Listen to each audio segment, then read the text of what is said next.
So ito na nga guys, sisimulan na natin ang pag-overhaul dito sa ating 4AG red top. Yan nga, dinedrain na ni Kuya Makmak. Matagal na namin na i-mount itong engine na to dito sa ating owner.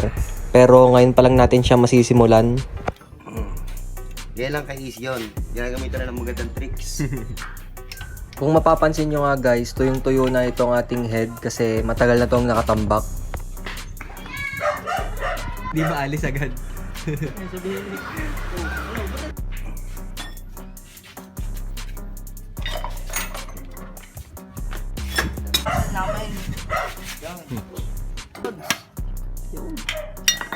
Manipis na ang bearing mga lods. Kaya siya malakas ang kalog. Ayan, manipis na ang bearing. So kahapon nga nung nabaklas natin yung makina, yan, ito na yung ating mga piston, pati yung ating block. Bale, dinala namin to sa BLR, pina-machine shop namin to. Ito na nga yung mga pyesa na binili natin. Yan, bubuin na natin tong makina. Hindi ko na siya binidyohan lahat kasi sobrang tagal nun guys. Habang binubuo nga yung ating makina, ito yung ating gagamitin na suspension. Bale, Gemini suspension to guys. Ite-testing na natin siyang ikabit sa ating chassis para malaman natin kung paano natin siya ikakabit. Yan, kung paano yung kanyang posisyon pag nakakabit na sa chassis natin. Tingnan nyo yung play ng ating suspension. Babawasan pa naman natin yan, medyo lowered. Ito na nga, nakakabit na yung ating suspension. So mataas pa rin siya. Babawasan pa nga natin siya, sabi ko nga kanina. Dahil nga nakakabit na at fix na yung ating suspension, yan, tinalas ulit namin to kasi nga ire-repaint natin. Pati yan, tingnan nyo naman yung dumi. Sobrang putik na yan.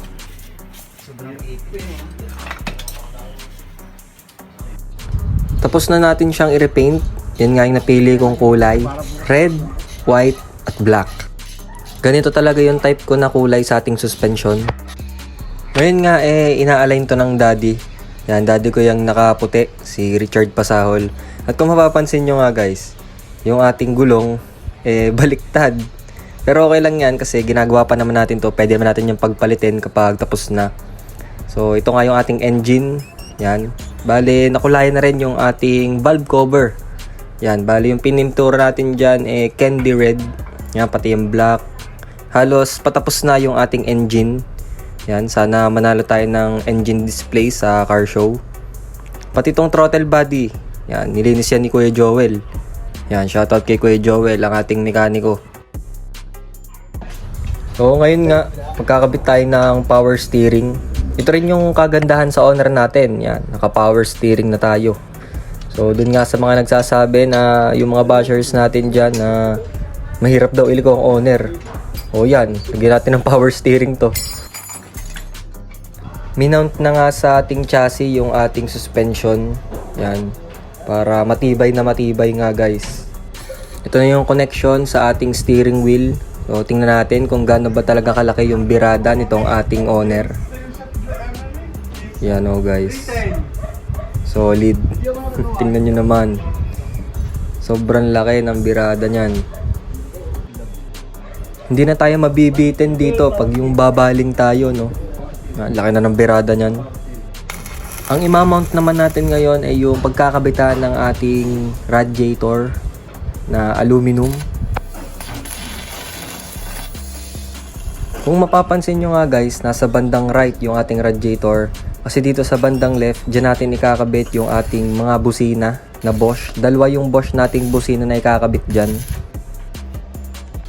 Ito nga si Kuya Joel, no, ikakabit niya yung ating sa throttle body. Yan. Ito naman guys si Kuya Obet, siya yung naka-assign sa paggagawa ng ating roll cage at yung pagkakabitan ng ating fiberglass. Acrylic glass pala.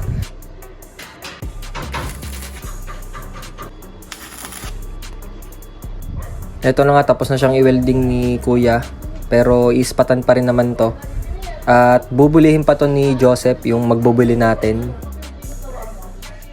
Si Kuya Obet na rin yung magkakabit ng ating panel switch. Ito yung pindutan nung sa ating underglow, ilaw sa makina, pati yung ating fog light. Yan, kayang-kaya na ni Kuya Obet.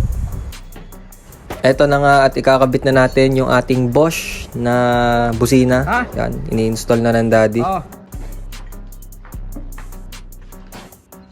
Yan, dyan nga natin siya ilalagay. So, silipin natin dito sa bandang una kung ano itsura niya. Yan, makikita nyo yung Bosch. Hindi na namin siya nilagay dun sa gitna kasi common na yun. Eto nga at ngayong araw nga ay focus tayo ngayon sa makina. At naikabit na nga yung ating isa pang suspension na ginamit. Ito na pang motor. At yung kabitan yan, yung nakita nyo ba yun? Tapos ito yung ating hood. Yan, kakaiba din, unique. Yan, gumamit din tayo nyan para hindi nababa yung hood natin pag nag car show tayo. Kinakabit na nga pala guys yung wirings netong ating owner. Ito nga pala si Dudong, siya ang ating magwa-wiring. Mamaya papaanda rin na natin to.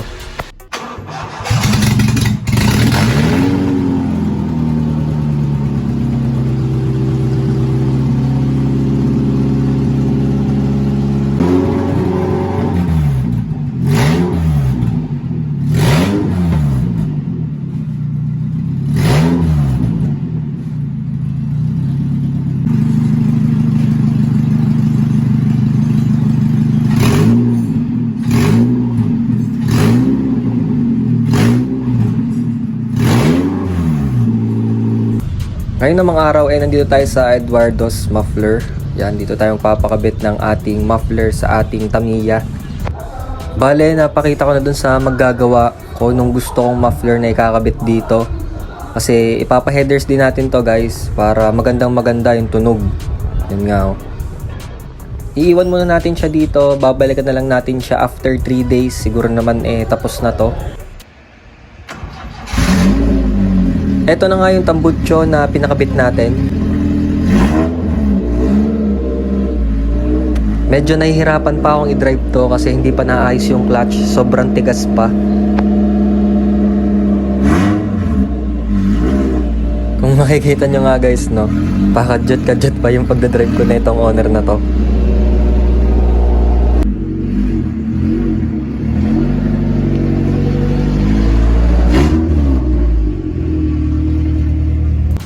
Ngayon naman ay nandito tayo sa Aguila Glass. Papakabit tayo ng acrylic glass sa ating hood, safety glass naman sa ating windshield, syempre acrylic din sa ating bubong. Ito na nga yung finished product by Aguila Glass. Sponsored sa akin to guys. So sobrang thank you po sa Aguila Glass sa pagbigay sa akin itong sponsor na to.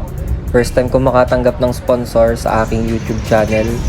Pinakaunang sponsor sa buong buhay ko. Sa darating nga na car show, isa tayo sa magre-represent sa Aguila Glass.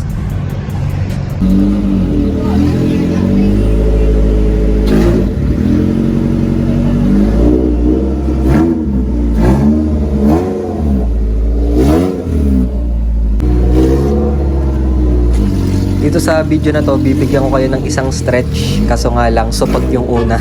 Kaya ulitin ko.